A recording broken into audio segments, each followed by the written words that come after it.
right, ladies and gentlemen, welcome to episode 110 of Roundabout Sports presented by Filthy Games Room, located at 3479 Newtown Boulevard, and of course by Interstate 70 Sports Media, where our passion is our profession. It is Wednesday, November 6, 2024, our first episode in the new month. I'm the Maestro, Jeremy Carp, alongside the amazing Babs. Babs, how are you this Guys, evening? I'm good. How are you, Jeremy? I am doing pretty good. I also wanted to show you this. I was at a PWE show last week doing commentary. I can't believe Yes. they sell this. Folks, I recommend getting some of this. Issues with wrestling hot sauce. Okay, I'm not gonna lie. This is pretty cool. It cost me $10. Now come on, you can't beat $10 hot sauce. Brought to you by our amazing friends at Issues with Wrestling, with Christopher Miles and of course with Jared Shannon. So I highly recommend going out and getting some of that. You just message the Issues with Wrestling page, and Christopher Miles will be able to direct you to the proper avenues to go get it. So like I said, this is not a religious show. This is not the 700 Club. The only time we would talk about the 700 is if we talked about home runs. This is not a political show. But we do got to say, last night, we finally legalized sports betting in Missouri. It's something we've been talking about for a long time, potentially Mm-hmm. on being a reality. It's something that was on the ballot. Mm-hmm. Uh, and also, thank you all for tuning in wherever you are tuning into the show. Be sure to find us on Spotify, on iTunes. You can also find us on iHeartRadio, Amazon Music, Pocket Cast, and anywhere else you stream shows. Um, I actually had the numbers up for that. Uh, as of 4 o'clock today, the votes for yes were 1,468,306, and for okay. no, it's 1,463,940. So it's by the mere like one or 2,000. So it's Wow. pretty split, actually. I was gonna say it is split. I do think though that you and I were both in support of it. Um and you know, it's interesting because this is something that was a tumultuous topic for many years. Mm-hmm. Like you said, this is now makes it legal in 39 states. There was a 50.1% vote and a 49.9 no vote. And this is interesting. This election cycle, Missouri was the only only state to have sports betting on the ballot. Hmm. Now, like I said, it's been legal in Kansas for a couple years. It's been legal in Illinois. So of course there was ultimate pressure on Missouri to get this going. The Cardinals led the coalition of the pro sports teams to push this legalized gambling.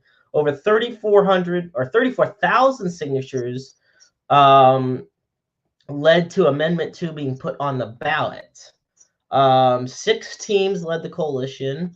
The Kansas City Current, St. Louis SC, the Blues, the Chiefs, the Royals, and the Cardinals, and the Battlehawks. They will have a license to receive bets on games and other outcomes. This will take effect December 5th, so 30 days from yesterday's election day. Mm-hmm. The latest Missouri sports betting can be legal is on the 1st of December 2025. Okay, Uh, so I actually have a little bit of news about that I had heard that they are trying to make it to where it's ready for consumer use by the football season next year. So I can Labor see that. Day. So yeah, so they're trying to make it legal before Labor Day next year, from what I'm hearing. I can totally see that. Now, the state will levy a 10% tax on sports betting with the Missouri Gaming Commission. And all the state casino operators will be eligible for a license in addition to 2 online betting platforms. Now, $5 million will be allocated to fund to be used for gambling addiction. And sports betting revenue, let's face it, last year, um, or I'm sorry, this year, sports betting revenue in the country, $8.4 billion. This period last year, 30% below that. So it's a skyrocketing industry. So for That's Missouri to almost get in on insane, that, stupid numbers. yeah. So, for the first 8 months of the year, be able to get $8.4 billion in revenue pumped in from sports betting. Thank you, Shohei Otani's interpreter. I had to. It's perfect. So I definitely support this. I do feel that, yeah, it was narrow. And then there was another one I did want to talk about. And it's another sports related one. And, it is about the casino at the Lake of the Ozarks. Oh yeah, I meant to see how that one did. I hadn't heard. So it was Amendment 5, and Missouri voters rejected it, which would have allowed a casino to be built at the Ozarks. 47% basically said yes. So it would have increased. Now, right now, there are 13 licensed gaming casinos in the state of Missouri. So it would have been the 14th. So it would have hotel, restaurants, other attractions. Bally's was going to operate the casino. Of course, we all know how Bally's is when it comes to operating anything. Right. So, it didn't pass. And quite frankly, I don't see the need for it to have passed. But like I said, sports betting is now legal in Missouri. And that's about all for that craziness of yesterday. And something else crazy did happen yesterday. Crazy, tragic. It's gonna have a good outcome though, but it was definitely a scary scene. At the Blues Lightning game, there was a brief delay in the game yesterday. Dylan Holloway, 23-year-old forward for the Blues, he was stretchered off the ice late in the first period when he took a puck right to the throat. And I know That's it, crazy. it was he was deflecting a shot from a Tampa Bay forward, Nicholas Paul, but he eventually he skated to the bench. And with about 2:15 left, a minute later, medics rushed to Holloway. He was eventually escorted out of the Enterprise Center via stretcher and taken to a local hospital. I will say, these are some good news, of course, that his airway is open and unobstructed. He's said to be in alert and stable condition. And Drew Bannister, the Blues head coach, said that he is doing well. Now, I will say there was and let me pull this up for everybody who's wondering kind of how he's looking. And I promise there's no like big swelling, type thing of what you would expect in a situation such as this, because obviously, that's a really scary scene to potentially comprehend. But Dylan Holloway was at the rink today for practice, so it was nice seeing him back with the Blues following that Now we talk about baseball all the time, and you talk about taking a catcher taking a baseball 100 miles an hour. So a hockey puck flying at you at like 90 miles an hour in the throat. Yeah, no thanks. Well, yeah, and you've got major arteries in your neck too that you have to take care of. That's pretty scary. Yeah, it's definitely. We're glad to know he's okay. Did he And did he collapse at the bench, or did he just? It was it just a yeah, they tended precaution? to. Yeah, they he got off the. He was able to get off the ice on his own, but then they rushed to tend to him at the bench. And so it. Ugh. So yeah, there's That's that one for you, crazy. Babs. Imagine that. I know. Um, I couldn't even imagine. you know, I couldn't. I couldn't comprehend it. There's always my friend and I literally had a debate, and I want to ask you this. This is an interesting question. What do you think is harder to be, a hockey goalie or a baseball catcher? I'm gonna say hockey goalie. Oh, I'm gonna goalie be for sure, because the puck's smaller than the baseball.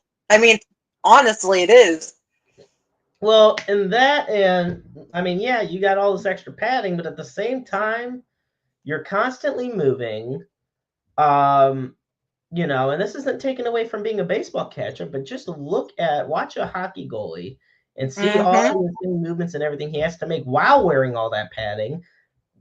The quick reflexes you need to defend those shots, and you have such a finite amount of room to work with. Right. Yeah. Oh, So I totally agree. I'm with you on the goalie part. yeah. I want to say one more quote about this whole Holloway incident. He said about in regards to it, Holloway said, it got really blurry. I don't really remember coming to the bench, and the next thing I know, I was next to the ambulance on a stretcher. So you want to talk about something Wow. flashing right before your eyes? That'll Right. do it. Yeah. Um, we're gonna move on now, and more St. Louis sports news before we get into the rest of the state and beyond. This is an interesting one. And Babs, I really want your thoughts on this. So, this is his third season in St. Louis, but Wilson Contreras, John Mozeliak had a meeting with everybody, practically individually, with a bunch of the players on the team today, ones that have options and trade clauses and everything. And among them was Wilson Contreras, who the past 2 seasons has been the Cardinals catcher. Well, they discussed it, and he made it clear he wants to stay in St. Louis. But they discussed and determined that in the best interest of the team and in his health and longevity, they are moving Wilson Contreras to first base. Well, it kind of makes sense because he's more so the designated hitter these days, so it could make sense for him being the designated hitter, also being first baseman. So, I mean, it kind of makes sense in a way. That just opens the question of who's going to be the guy then.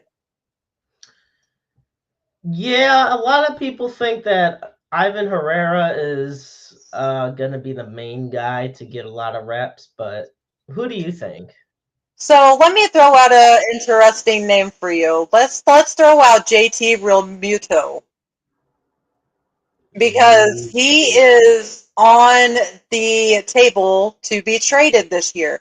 And I think he's only got 2 or 3 years left on his contract. And I think it's team friendly. And he's obviously a seasoned catcher, and he's kind of the best in baseball right now. If eh, I think he's a little bit on the top tier, but I mean, it's an option, and I think that that's what they should do, because the, they're searching for the next Yachty, and I'm sorry, that's never going to happen. No, they're It's never not going to going happen. to happen. I And agree. they could bring in Yachty to be like a special coach to these catchers or whatever, but JT Realmuto would be so awesome to have, because he's also a name too that they could use to kind of bring people back into the ballpark a little. Well, he's an all-star. He's a first team and a second team all MLB Gold Glove winner, Silver Slugger.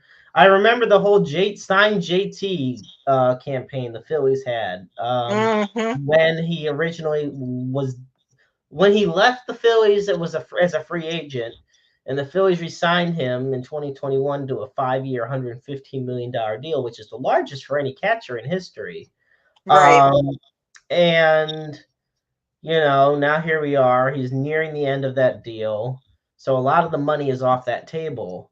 Now, the problem with that is the only problem with that is it doesn't, while it could be a very good fit, it doesn't align with their lovely conference or the yearly conference that they had not too long ago. Um, and Well, because they had wanted to emphasize having player development over free agency moves. And part of that would mean not getting JT. Do I think getting JT would be a really good move for the team? Of course I do. And Wilson Contreras is a very good hitter, as we see a picture of Contreras on for those watching the audio-visual broadcast. I mean, Wilson Contreras is a very good hitter, one of the best hitting catchers in baseball right now. But his defense does leave a lot left to be desired. And watching, this lineup, and also keep in mind Goldschmidt's gone. oh Well, yeah, for sure. this opens up first base for Contreras. Making a transition from catcher to first or catcher to DH is not something that should be too difficult. Right. Um, and it's part of Mozeliak told Derek Gould that it's part of the strategy to um, help Contreras following all of his injury history. Um, Now, over the last 2 seasons with the Cardinals, he's only played 104 games on average per 162 game season. You cannot have that as a catcher. But considering it's a less physically demanding position, being first baseman or a DH opens up the door. And so, like we said, it moves on from Goldschmidt. Um, And yeah, there's plenty of options you could have out there. Like I said, Herrera might be the prime candidate for who will fill in that spot. Well, I know that Herrera was kind of like Yachty's handpicked guy to be his guy. But what are his numbers though? As far as As far as like defense, like what oh, okay. is yeah. So we're talking about Herrera's like defensive stats. Mm-hmm. I mean, right now defensively, um, I'm pulling it up right now. He has, excuse me, so he played in his career. He has 68 total starts at catcher, and he's played 80 games at catcher. But this year was by far the most. He started 52 games at catcher. He had 3 errors last year. He has a 995 fielding percentage. So in the past 3 years. Now, we're going to take into account, I want to compare that to Contreras with St. Louis. So if you give me just 1 second. So his fielding percentage with St. Louis, Contreras, is .990. So technically speaking, Ivan Herrera has a higher fielding percentage than Wilson Contreras. Obviously, there's a lot of statistics that prove why Contreras deserves to be in the lineup more. That goes without saying. But the point of Right. the matter is, and he caught 4 steals. Or I'm sorry, he has a 9.1 caught stealing percentage. Last year, I will admit this is the problem. 59 base runners tried to steal off of Contreras or Herrera. So 59 runners had tried to steal off of Herrera. 55 of them stole a base. He only was able to Ooh. punch out 4 runners. But this goes back to your point. The Cardinals have been trying for years to find the next Yadi or Molina, and they're just not going to find them. Yadi's specialty was not his hitting. He was a good hitter, but he was not a great hitter. He was a very good hitter, but not a great hitter. But he was the most elite defensive catcher you could ever ask for. And interestingly enough, like that's what we had been used to for practically 20 years.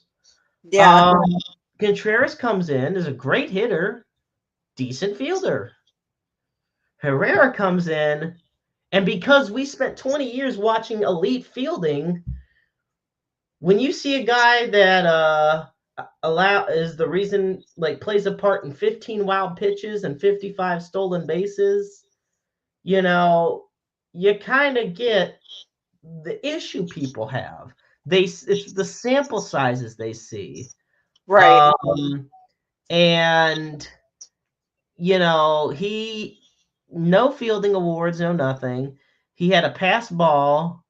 You know, he did have 17 assists last year, 476 putouts, and he played 469 innings at catcher last year. Wow. So, honestly, I almost feel like you have to keep rolling with him and just hope that over the spring, the stolen base situation gets better. Because other than that, yes, that is a big proponent of being a catcher. But other than that, he hasn't been terrible. Yeah, that's true. I was just kind of seeing what their numbers were comparable. Because, again, I kind of think the Cardinals need to bring in someone kind of star worthy. And I know going back to JT Realmuto, I had also seen that they were going to try to move Helsley this season, off season. So maybe they could make a deal with like the Phillies with Helsley and getting JT and maybe like, I don't know, some Redbird tier prospects from them or something. Right. And I'm looking here, and Pedro, and I struggle with how to pronounce his last name. Babs, you think you can help me out on this one? Pedro, I can't either. Okay. But he's another Pedro Pages, I believe.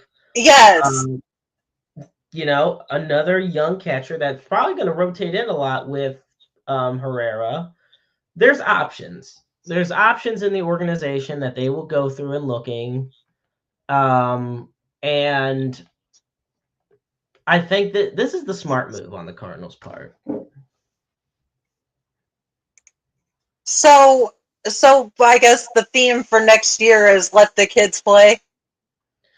I feel like it's going to be the next couple years that's going to be the theme, because Sonny Gray made it clear he wants to stick around. Arenado's made it clear he wants to stick around.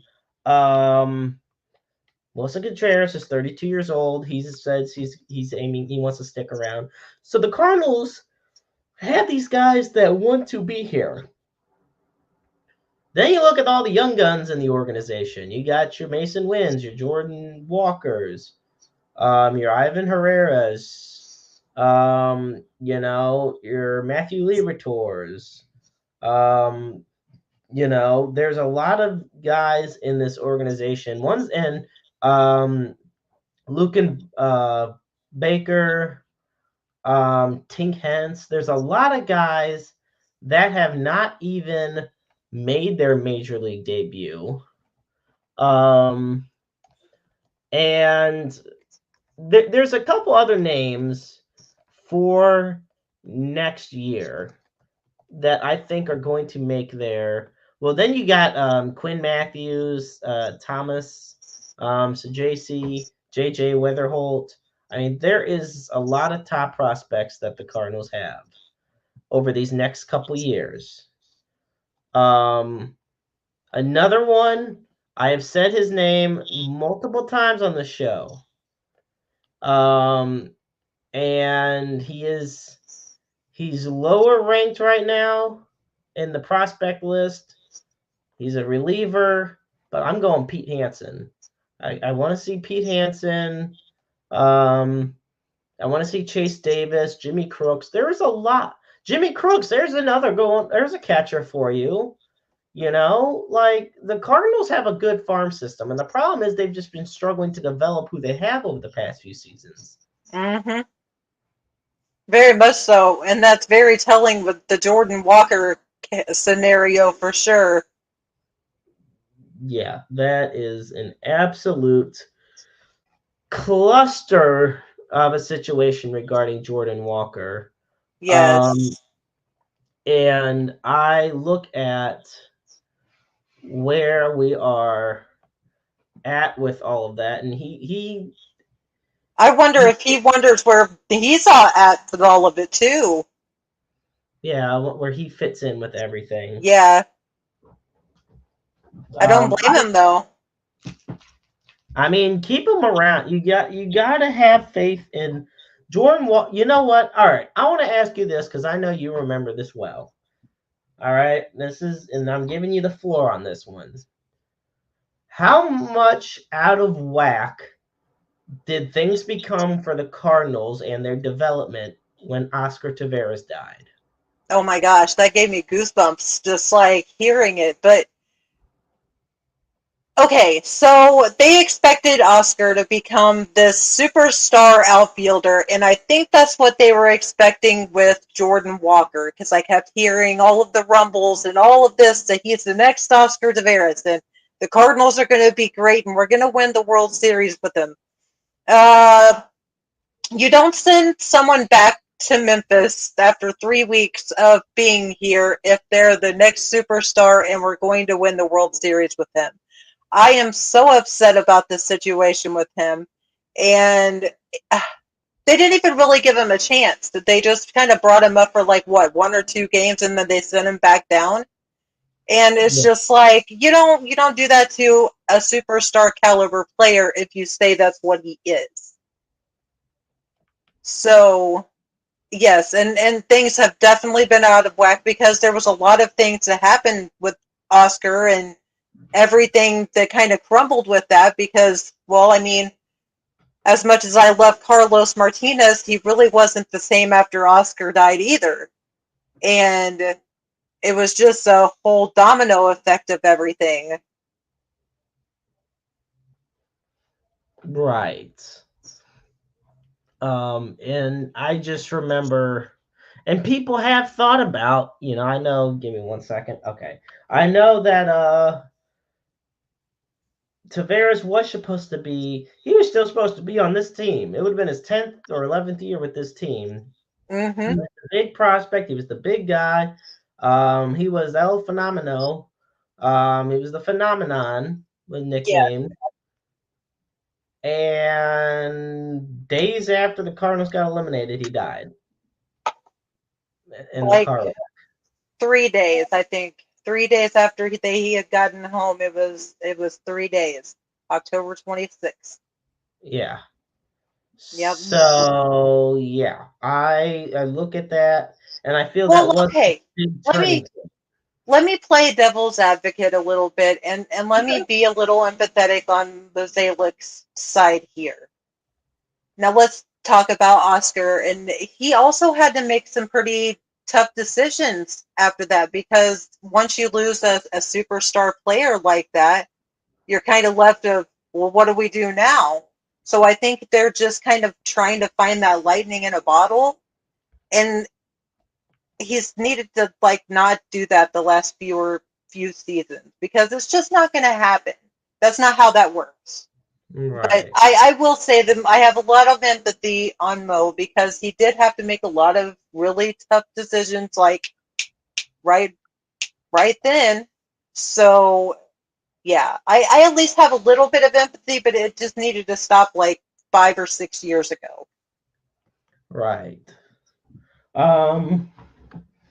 So yeah, folks, thank you so much so far for tuning in to Roundabout Sports. Want to take a moment, talk about our sponsor, our main sponsor, that being Filthy Games Room, located at 3479 Newtown Boulevard in St. Charles, Missouri. Filthy Games Room has the largest collection of retro and modern video games in the St. Louis area. You can find new and old consoles ranging from the Magnavox Odyssey all the way up to the Xbox Series X, PlayStation 5, and Nintendo Switch. They also have a plethora of televisions and free to play arcades for you to play all your favorite games at. And they also do console cleanings. Be sure to check them out anytime from Wednesday through Saturday, 12 o'clock to 8 p.m. That's Filthy Games Room located at 3479 Newtown Boulevard. And if you are a local business and want to be a sponsor, an advertiser on Interstate or any of our Interstate 70 sports media shows, we are definitely branching out. We are looking to expand, and we are always more than welcome to have you all as a part of us. Just DM either myself or Babs for more details, and we got a lot of plans put in place. Also, I want to be sure as always to follow the or if need be, call the NAMI helpline at 1-800-950-NAMI. That's 1-800-950-NAMI. The National Alliance on Mental Illness is the nation's largest grassroots mental health organization dedicated to building better lives for those who struggle. And of course, we have the Suicide and Crisis Lifeline, and for that, you dial 988. Line is open 24/7, 365, 366 on leap years. Understand you're never alone. In this world, there's always somebody out there who loves you and cares about you and wants you to succeed and thrive in living a much better life. You are never alone. We are continuing now on Roundabout Sports, episode 110. I am the Maestro, Jeremy Carp, alongside the fabulous, amazing Babs herself. Okay. I feel like every week that we do this show, I discuss another Kansas City Chiefs victory. And I had said last week the unique statistic that they had not lost a game since Christmas of last year. Mm-hmm. Well, we're going to keep that going because the Chiefs won against the Tampa Bay Buccaneers on Monday night in overtime, 30-24. So Yes, that's they right. did. The Chiefs are 8-0 this year. That's Um, insane. I Insane. am stunned. They played the Denver Broncos, and the Who are they very playing? next week. Now, I want to keep in mind, next week they play the Broncos. Next week after that, on the 17th, they play the Buffalo Bills, who they've developed quite the rivalry with. It's almost as hot and amazing a rivalry as this issues with Wrestling Hot Sauce that I was able to pick up at Pro Wrestling Epic. I had to just plug that because I'm sorry. This is just freaking awesome. I was blown away when I saw that. Point notwithstanding, yes, the Kansas City Chiefs. There's a lot that we learned from that game, and let me tell you something. DeAndre Hopkins joining the Kansas City Chiefs. We didn't know what it would mean. They've lost Rashee Rice. They've lost Isaiah Pacheco. They lost Hollywood Brown. They've lost Juju Smith-Schuster. All these injuries keep piling up. Travis Kelce's 34 years old. There is some magic on this team because they keep finding ways to win. Mahomes hurt his ankle. He didn't even take a play off. He just went out there and he kept going. Um, Well, sometimes all you need is just a little bit of chemistry, and maybe the Cardinals, that's what they need. Maybe their chemistry's been off the last few years. yeah, I mean I could definitely agree on that one. Um, and the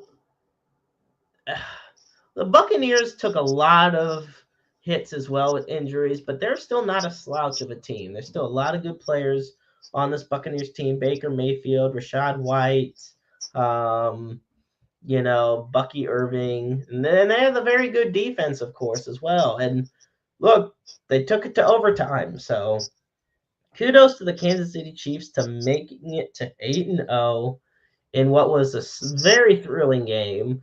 Now, I don't know about you, but while we were watching that game, we had the tornado warning sirens go off here. Yes, and that tornado was literally like maybe 7 miles from my house or so. I live in Winfield and it was in Old Monroe, and that's like the I was town about to kind say, of corner. yeah, we were watching the news and they were talking about heading towards Winfield. I'm like, oh boy. Yeah, we were downstairs. We were okay. We just went down and hung out for a while, and then I went to Oh. bed. So Hey, there's a lot speaking of Troy, if I could just interrupt for a go second for before it. I forget. Congratulations to my WLW family. They are now a territory of NWA now. So congratulations to Stacy and Leland and Camaro Jackson for now being the inaugural WLW NWA champion. Right. Sorry, my camera keeps going out. No, you're fine. No, I absolutely yeah. But I yes, congratulations to all of them, and I just wanted to send them a warm congratulations on their Well, and new fantastic big adventures. congratulations to Camaro Jackson as well. Yes, Camaro for being the new WLW NWA champion. Yay! I That's fantastic. I talked about him last night on the Wrestle Talk podcast, and I get to talk about him tonight. Fantastic honor.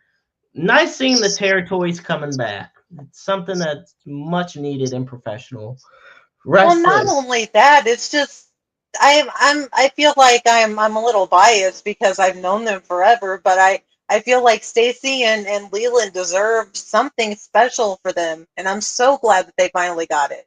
So congratulations, guys, and congratulations to you, Camaro. Absolutely. Folks, we're going to continue now with some of the latest headlines um, in the wide world of sports. Um, First, we're going to go to the world of college football because the Mizzou Tigers, right now, they are coming up on an important matchup on the against the Oklahoma Sooners. Now, right now, the Missouri Tigers are ranked 24th in the nation, and it's a big drop from where they were earlier this year when they were up to number 6 at one point. They had a terrible loss to Alabama, um, and they lost 34-0. They barely squeaked by Auburn.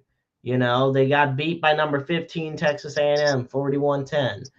This is not the schedule that Mizzou had when they were beating down on, Murray State or Buffalo or even UMass. Like, in those 3 games that I just said combined, all right, I want to put these numbers together. Hang on, because I got to make sure I get it accurate. Okay, we're gonna in the 3 games Mizzou played against Murray State, Buffalo, and then later a few weeks against UMass. They outscored their opponents 134-3. Now, we're going to You said take, 134-3. yes. Now, I'm going to take the games against just Texas A&M and Alabama. The only 2 losses they've had this year. They were outscored 75-10. That's a little better. Yeah. But the thing of it is, A&M and Alabama are ranked teams. Right. Oklahoma's unranked, or I'm sorry, yeah, top teams, I should say. Um, and Oklahoma's unranked, but right now, Missouri has 4 games left. They got Oklahoma at Columbia.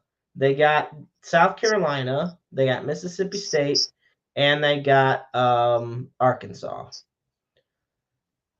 Look, I think Mizzou's college football playoff chances are still there, given the 12 team, the increase of the amount of teams you have. But to me, I think if you have to win 2 of these 4 games. You beat Oklahoma and South Carolina, I think you're in. That's who I thought. Yeah, I was going to say their best You shots are beat- against Oklahoma and Carolina. But then you have to ask yourself, Babs, what is more telling for your program? Beating a good team or losing to a bad team? Well, it depends on how many times you lose to a bad team. They So, haven't lost to a bad team yet. That's what I will give Mizzou this. Brady Cook has looked absolutely lost out there, like a damn deer in the headlights in defiance. But Texas A&M is a top team. Alabama, look, they're not what they used to be, but Alabama is still very good.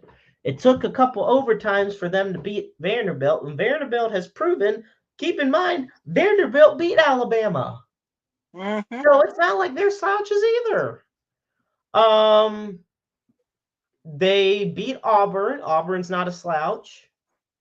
Boston College wasn't a slouch at the start of the season when Mizzou won. These are good teams that the Mizzou Tigers have beaten, or at least, well, or I'm sorry, have faced off against, and some of whom they've beaten. yeah, and I wouldn't be too concerned about losing to a bad team. It's like I said, it depends on how many times you've lost to those bad teams.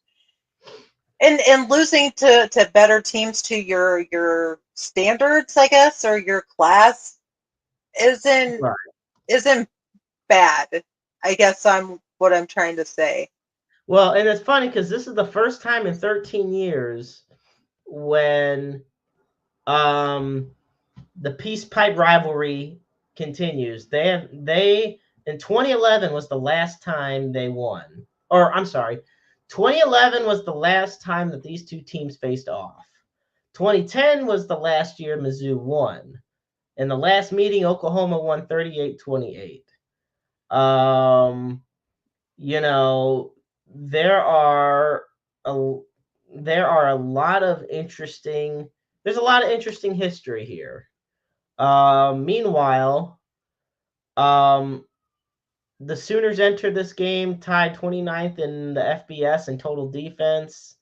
They're 17th against the run, 20th and third down. To me, though, is what they really have is their pressure up front.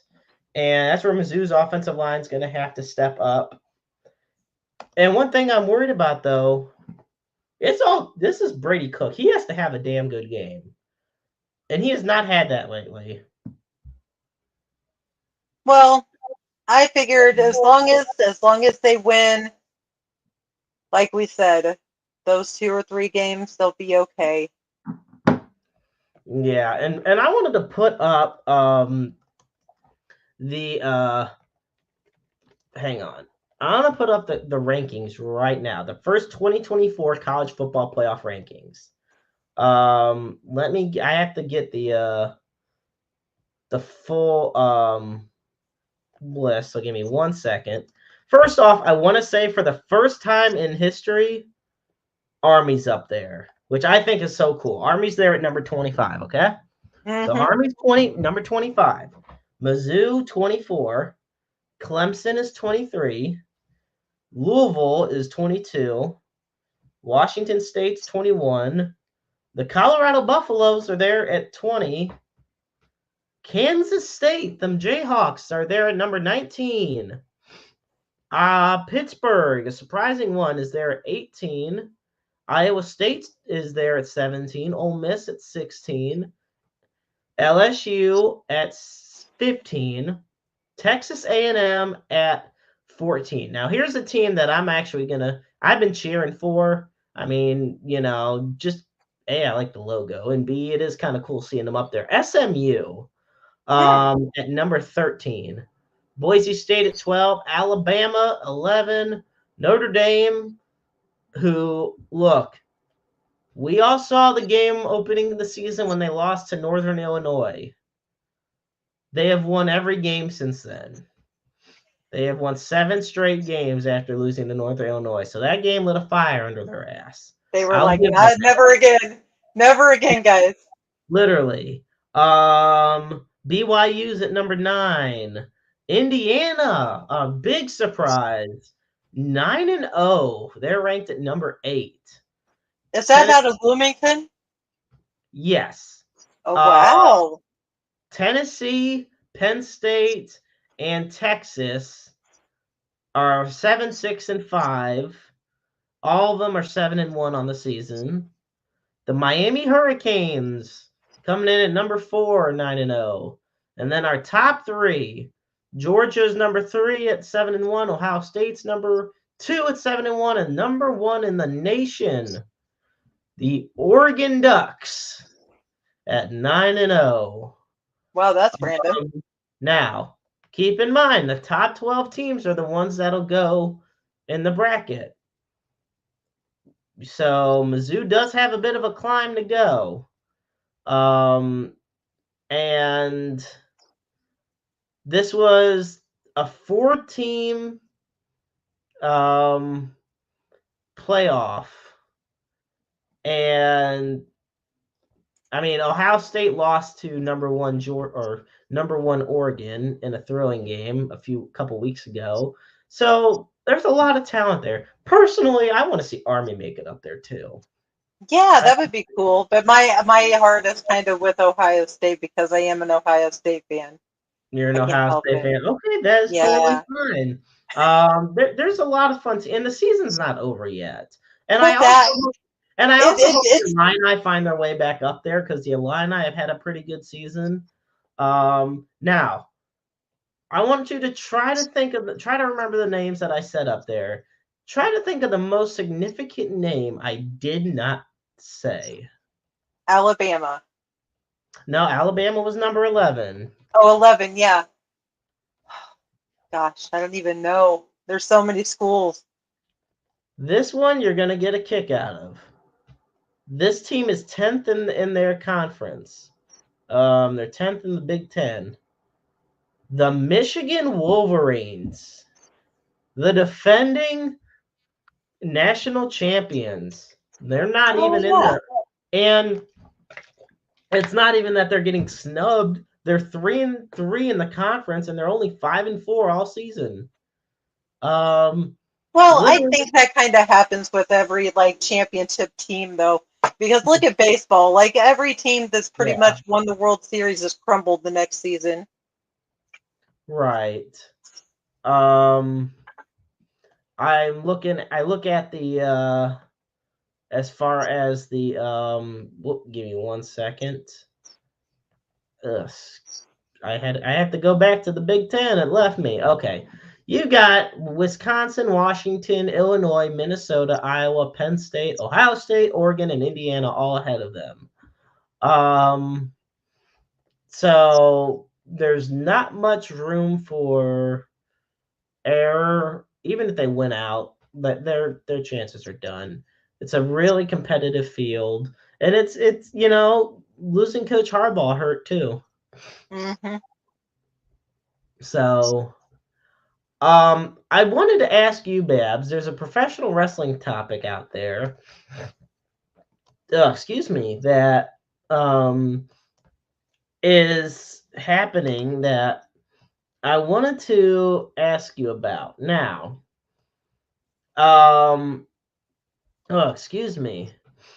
what do you think about the WWE ID program? Oh, I think it's pretty great, actually. I'm surprised it hasn't happened yet, honestly. because they work with so many independent wrestling companies now, and that's where they get a lot of their talent too. And now that they have a working relationship with TNA, TNA gets a lot of like indie wrestlers too sometimes. So it's I think it's really great because they can sign up, and I think they get merchandise exclusive from WWE that they can sell on their social medias. And I think it's a great idea. I think it's something to get everybody's name out there, kind of. And it's great promotion for the promotions that are also involved with it too.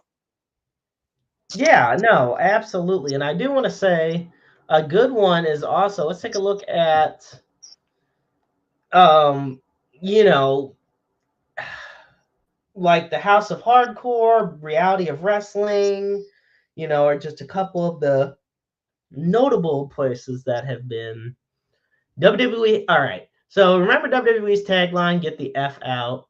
Mm-hmm. They got an interesting tagline for this whole thing. It's called "Someone's Been ID'd." So That's I, pretty I guess cool. that's what they're rolling with now. Um, and a lot of people says it's going to be used to elevate independent wrestling talent. Yeah, I agree, and I think that it's great. And I don't think that they're letting just anybody do it though. I think they're actually like scanning these people and screening them and making sure they're legit and stuff because you don't want people that are untrained and in quote unquote backyard feds to be on a WWE ID type program. Right. Now, I want to ask you, do you feel that there's any potential drawbacks to this? Um,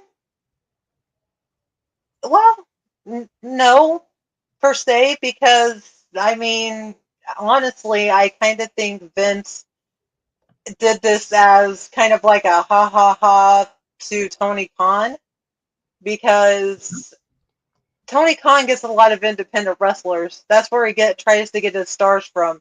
So if everyone tries to get on this WWE ID, they're going to do that before they go to Tony. I was going to say, this is something that.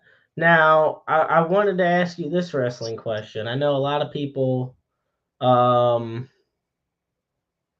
are wondering about this too. We mentioned that WLW is teaming up with the NWA. How do you feel that WWE ID might affect this NWA trying to revamp territories?